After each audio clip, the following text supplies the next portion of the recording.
pahinga muna. Ako na. Yes! Wilbur!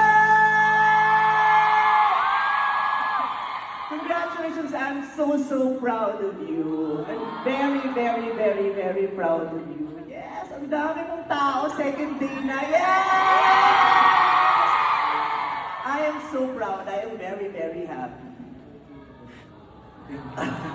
Actually guys, si Mother Dear na tinatawag ko. Siya ay, alam niyo yung low-key lang siya na parang naniniwala talaga siya in ever since. Kasi nahuli ko siya nung nasa bahay niya ako. Hindi niya alam na nakikinig ako, nagtatawag na parang na-timingan ko lang. Parang pinagyayabang niya ako sa mga friends niya, ng mga best friend. Sabi niya, si Wilbert, ay, galing kumanta yan, nagsusulat pa yan. Tapos sumasayaw-sayaw pa yan, grabe, ang ganda ng boses. So parang, alam mo yung, hindi niya alam na narinig ko pala yung part na yun. So parang hindi ko na siya makalimutan. And ever since, talagang proud na proud siya sa akin. Sinusuportahan niya ako, binibigyan niya ako ng spot sa Showtime. Kasi hindi ko binibigyan dati eh. Siya lang yung reason. Ayun, ma, sobrang